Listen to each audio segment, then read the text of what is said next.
Hello friends, this is Shalini Srivastava. स्वागत है आपका टीचिंग लर्नर्स में। तो कैसे हैं आप लोग? और आप लोग की पढ़ाई बेहतर चल रही होगी और आप लोगों ने चीज़ें स्टार्ट कर दी होगी। देखिए, हम इस समय आपकी एक सीरीज़ लेकर आ रहे हैं, बीटीसी बुक सॉल्यूशन यानी कि डीएलएड का बुक सॉल्यूशन, जिसमें हम पढ़ रहे हैं इस समय बाल विकास एवं सीखने की प्रक्रिया।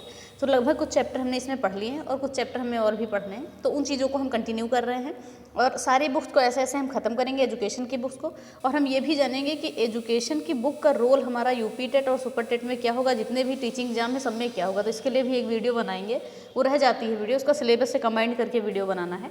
तो चलिए हम क्लास स्टार्ट करते हैं। तो इससे पहले अगर आपने हमारे चैनल को सब्सक्राइब नहीं किया है तो प्लीज़ चैनल को सब्सक्राइब करें और ज़्यादा से ज़्यादा शेयर करें। और देखिए हम क्या क्या हमने पढ़ लिया है वो भी देख लीजिए आप।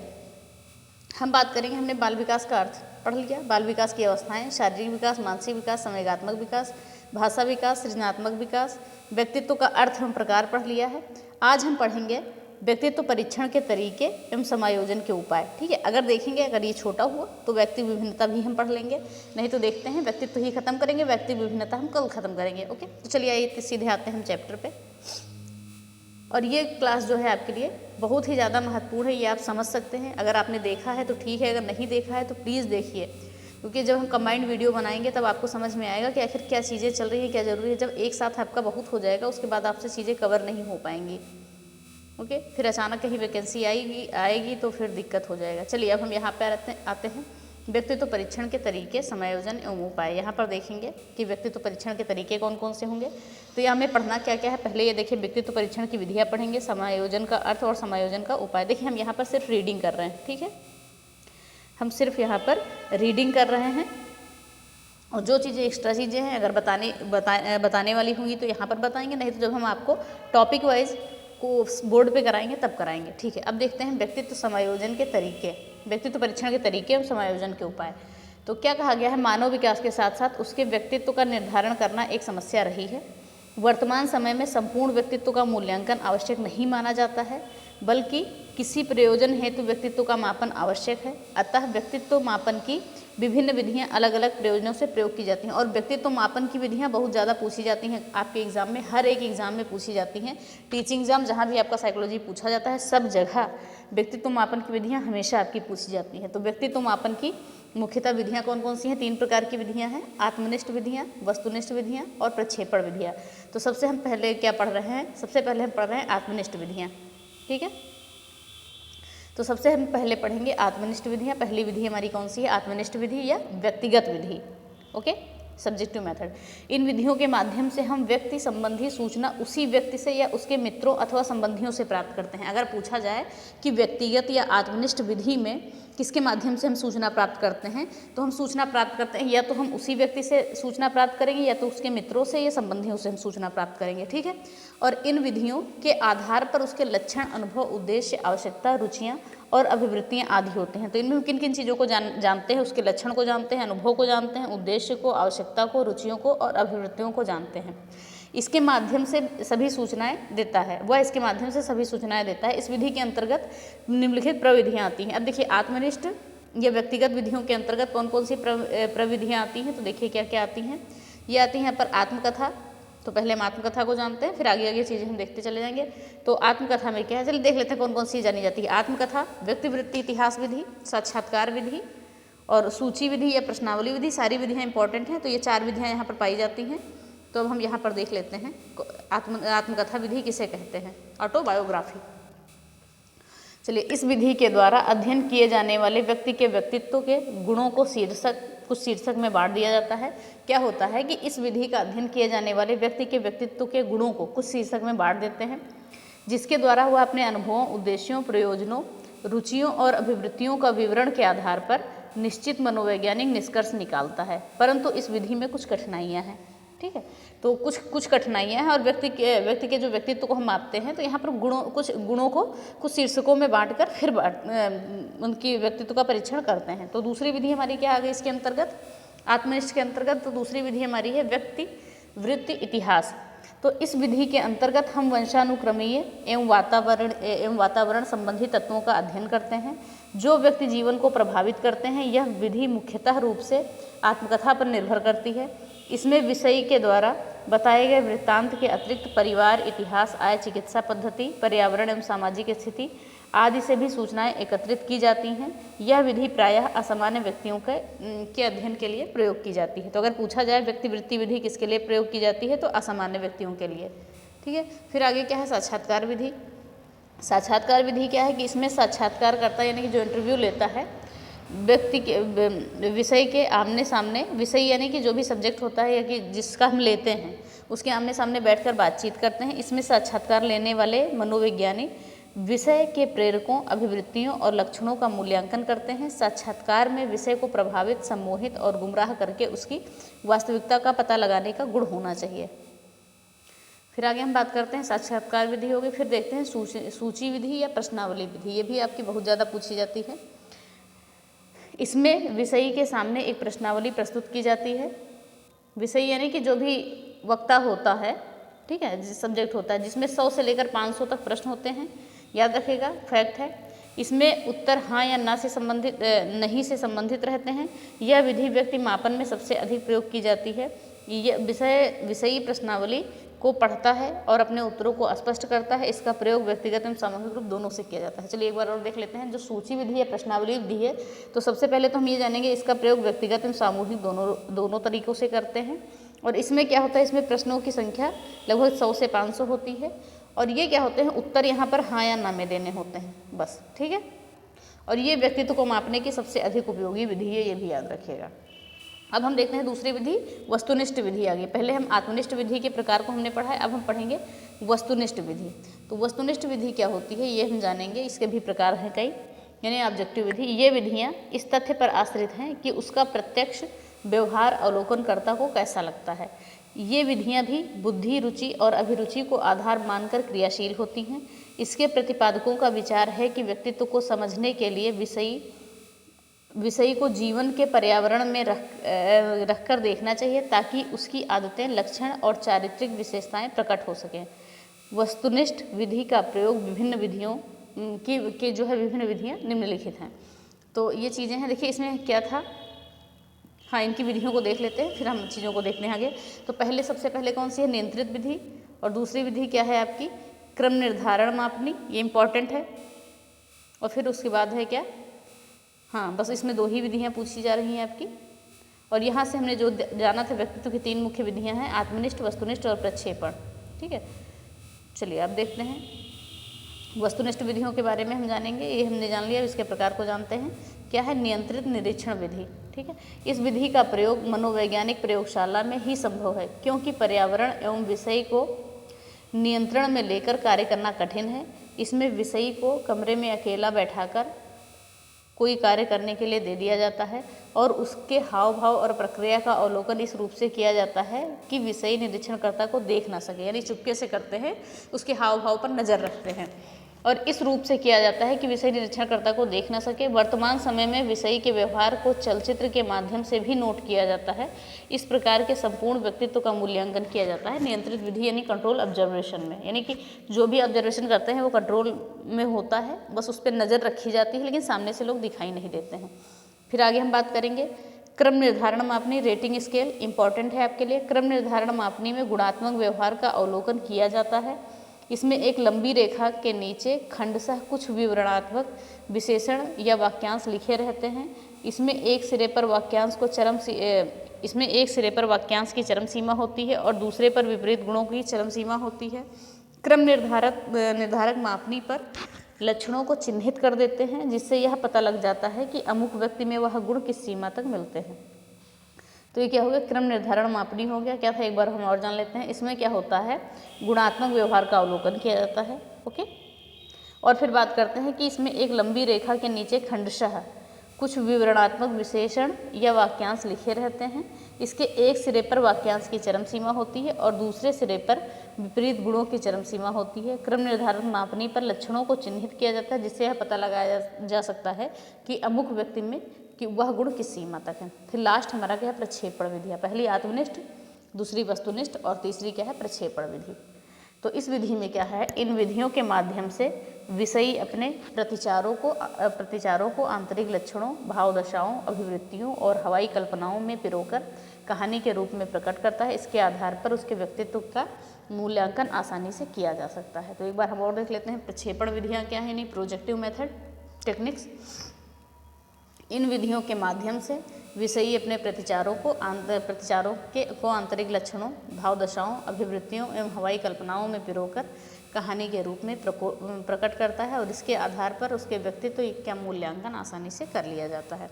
तो ये आपका हो गया व्यक्तित्व मूल्यांकन की विधियाँ। अब हम देखते हैं व्यक्तित्व का समायोजन।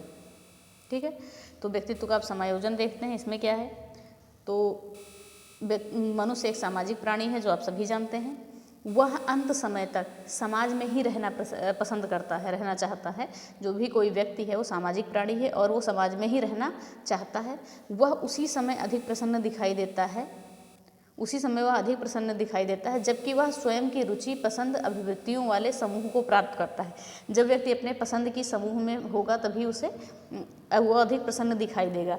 और इस व्यवहारिक गतिशीलता का ही नाम क्या है, समायोजन है। जब व्यक्ति अप्रसन्न दिखाई देता है तो उसके व्यवहार का कुसमायोजन होता है। यानी कि कोई भी व्यक्ति है अगर वो अप्रसन्न है तो यानी कि उसके व्यवहार का कुसमायोजन होगा। फिर आगे देखते हैं समायोजन का अर्थ क्या होता है। तो समायोजन का अर्थ होता है कि जब व्यक्ति गतिशीलता का प्रयोग आवश्यकताओं की पूर्ति और आत्मपुष्टि के लिए करता है तो समायोजन की प्रक्रिया हो जाती है। यानी कि समायोजन की प्रक्रिया किसी चीज़ को समायोजित करना, व्यक्ति किसी चीज़ को एडजस्टमेंट करता है किसी चीज़ का, तो वो होती है समायोजन की प्रक्रिया। फिर अब हम बात करते हैं क्या हुआ, एक परिभाषा दी है, इंपॉर्टेंट परिभाषा है, आपकी पूछी जा सकती है। समायोजन निरंतर चलने वाली प्रक्रिया है जिसके द्वारा व्यक्ति अपने और अपने वातावरण के बीच संतुलित संबंध बनाए रखने के लिए अपने व्यवहार में परिवर्तन करता है और इस प्रकार से स्पष्ट होता है कि व्यक्ति स्व विकास के लिए प्रेरकों की सहायता से परिस्थितियों पर विजय प्राप्त करता है। तो अगर पूछा जाए आपसे परिभाषा तो आप सिर्फ इतना याद रखिएगा कि गेट्स मानने के अनुसार क्या है, निरंतर प्रक्रिया याद रखिए चलने वाली है। और इसके बाद क्या दिया है, अपने और वातावरण के बीच संतुलित संबंध। ठीक है, अपने व्यवहार में परिवर्तन। तो ये चीज़ें आप याद कर सकते हैं। फिर देखते हैं समायोजन की प्रविधियाँ क्या क्या होती हैं। तो बात करेंगे समायोजन की प्रविधियाँ। तो समायोजन की प्रविधियों में हम बात करेंगे समायोजन को प्रभावित करने में निराशा, मानसिक संघर्ष, तनाव प्रमुख कारक होते हैं। ठीक है, ये 3 प्रमुख कारक होते हैं, निराशा, मानसिक संघर्ष और तनाव। ये तीनों अपने दुष्प्रभावों के कारण व्यक्ति को कुसमायोजित व्यवहार करने को बाध्य कर देते हैं। ये तीनों चीज़ें अगर होती हैं तो व्यक्ति क्या होता है, कुसमायोजित हो जाता है और वो व्यवहार ढंग से नहीं करता है। अतः इन तीनों पर विजय प्राप्त करना ही समायोजित करना हो जाता है। और इन तीन चीज़ों पर अगर हम विजय प्राप्त कर लेते हैं तो यानी कि हम समायोजन कर लेते हैं। तो ये प्रविधियाँ निम्नलिखित हैं। पहली क्या है, प्रत्यक्ष विधियाँ यानी डायरेक्ट मेथड।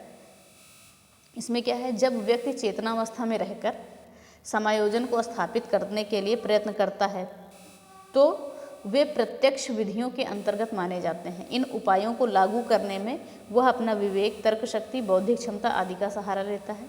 इन विधियों का प्रयोग विशेष रूप से समायोजन की किसी विशेष समस्या के अस्थायी समाधान के लिए किया जाता है।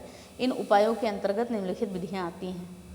ठीक है, तो हम ये जान लिए हमने प्रत्यक्ष विधियाँ क्या है। चलिए देख लेते हैं, एक बार फिर से देखते हैं कि जब व्यक्ति चेतनावस्था में रहकर समायोजन को स्थापित करने के लिए प्रयत्न करता है तो वे प्रयत्न प्रत्यक्ष विधियों के अंतर्गत माने जाते हैं। जो समायोजित रहकर चेतनावस्था में रहकर, चेतन में रहकर समायोजन करने के लिए प्रयत्न करता है तो वो क्या माना जाता है, प्रत्यक्ष विधियों के अंतर्गत माने जाते हैं बस। और इसे लागू करने के लिए उसे अपना विवेक, तर्क शक्ति, बौद्धिक क्षमता आदि का सहारा लेना पड़ता है। ठीक है, फिर आगे हम देखते हैं कि प्रत्यक्ष विधियों के अंतर्गत क्या क्या आता है, कौन कौन सी विधियाँ। बाधाओं का समाधान आता है। ठीक है, पहले हम बाधाओं का समाधान देखते हैं। व्यक्ति अपनी आवश्यकता पूर्ति में आने वाली बाधाओं को समाप्त करने का चेतनात्मक प्रयत्न करता है। ठीक है, इस प्रकार बाधा समाप्त हो जाती है और उसका मानसिक तनाव समाप्त हो जाता है। चेतनात्मक प्रयत्नों के अंतर्गत अभ्यास और लगन महत्वपूर्ण कार्य करते हैं। तो ऐसे बाधाओं का समापन हो जाता है, समाधान होता है। फिर दूसरा क्या है, अन्य मार्ग खोजना।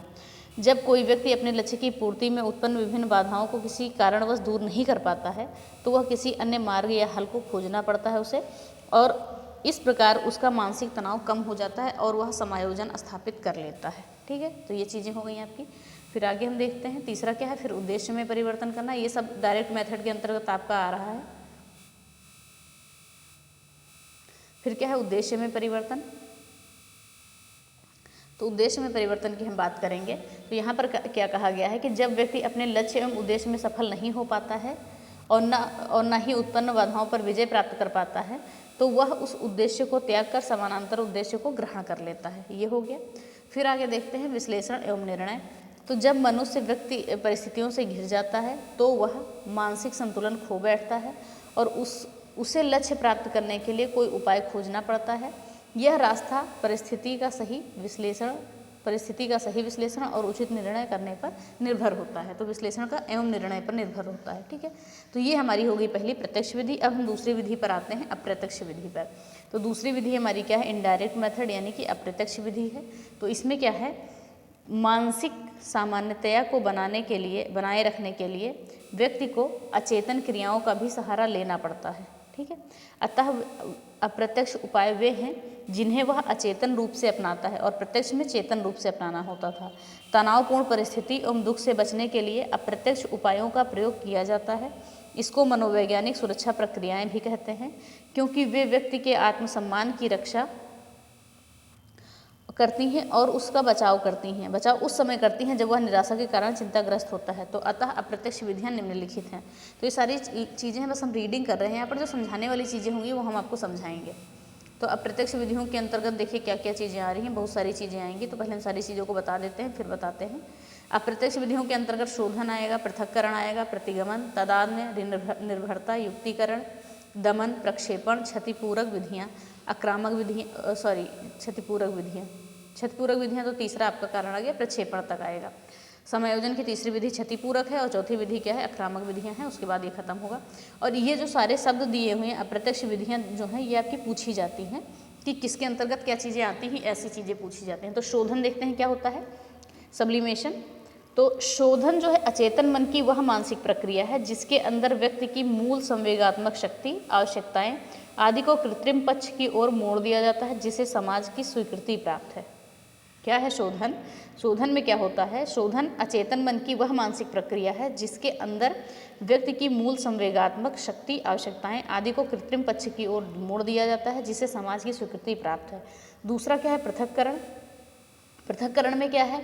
दुख या कष्ट आने पर व्यक्ति स्वयं को उससे अलग कर देता है। ऐसे व्यवहार को पलायनवादी व्यवहार की संज्ञा दी जाती है। ये व्यवहार समाज विरोधी होते हैं। ठीक है, तो पृथक्करण यह हो गया कि यानी कि किसी भी चीज़ से अपने आप को अलग कर लेना। फिर प्रतिगमन क्या होता है? प्रतिगमन की युक्ति तब देखने में आती है जब व्यक्ति निराशा द्वारा उत्पन्न चिंता के कारण व्यवहार के प्रारंभिक रूपों में वापस चला जाता है। ठीक है, प्रतिगमन हो जाता है, रिग्रेशन हो जाता है उसका। इसकी अंग्रेजी भी याद रखेगा। और तादात्म्य यानी आइडेंटिफिकेशन। तो इसमें क्या है? तादात्म्य से तात्पर्य दूसरे व्यक्ति के गुणों को अपने व्यक्तित्व में ग्रहण कर लेने से है। जब व्यक्ति संसार में अपने महत्व को समझ लेता है तो सीखने की कोशिश करता है। ओके, फिर आगे देखते हैं निर्भरता, डिपेंडेंसी। जब व्यक्ति किसी कार्य में सभी प्रयत्नों के बावजूद असफलता प्राप्त करता है तो वह स्वयं की समस्या को किसी योग्य व्यक्ति को सौंप देता है और उसके निर्देशों का पालन करके जीवन व्यतीत करने लगता है। यहाँ से आपके क्वेश्चन बनते हैं, ये भी पूछा जाता है, ये भी सारी चीज़ें यहाँ से पूछी जाती हैं आपके एग्जाम में। फिर बात करते हैं, निर्भरता हो गया था। अब देखते हैं युक्तिकरण। यहाँ से भी क्वेश्चन आते हैं आपके। तो यहाँ पर क्या है? इस युक्ति के अंतर्गत व्यक्ति वास्तविक प्रेम को छिपाकर अन्य प्रेरकों को दोषी ठहरा देता है, यानी कि अपना दोष छिपाकर किसी दूसरे को दोषी ठहरा देना। इस प्रकार व्यक्ति की क्षमता का कोई दोष नहीं माना जाता है, बल्कि उसके दूसरे के ऊपर दोषारोपण हो जाता है। ठीक है, अपनी गलती छुपाने के लिए दूसरों के ऊपर दोष मढ़ देना।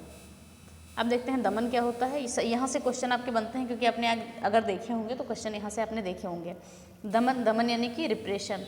कुछ व्यक्ति चिंता को समाप्त करने के लिए दमन का प्रयोग करते हैं और उससे छुटकारा प्राप्त कर लेते हैं। फिर देखते हैं प्रक्षेपण किसे कहते हैं, यानी प्रोजेक्शन। प्रक्षेपण का कार्य चिंताजनक आवेगों से रक्षा करता है। इस युक्ति के अंतर्गत किसी अन्य प्रेरकों को थोपकर संघर्ष के स्रोत को छिपा लिया जाता है। तो ये हो गई आपकी दो विधियाँ। क्या होगी? अप्रत्यक्ष विधि और प्रत्यक्ष विधि दोनों हो गई। अब हम तीसरी विधि कौन सी देखते हैं? क्षतिपूरक विधि। तीसरी विधि हम देखेंगे क्षतिपूरक विधियाँ। तो ये कौन सी है? यह प्रकृति का नियम है कि मानव को किसी क्षेत्र में सफल और किसी में असफल बताती है। ठीक है, यह प्रकृति का नियम है कि वह मानव को किसी क्षेत्र में सफल और किसी क्षेत्र में असफल बनाती है। अतः जब वह एक नए क्षेत्र में असफल या स्वयं में कमी अनुभव करता है तो अन्य क्षेत्र में सफलता प्राप्त कर लेता है।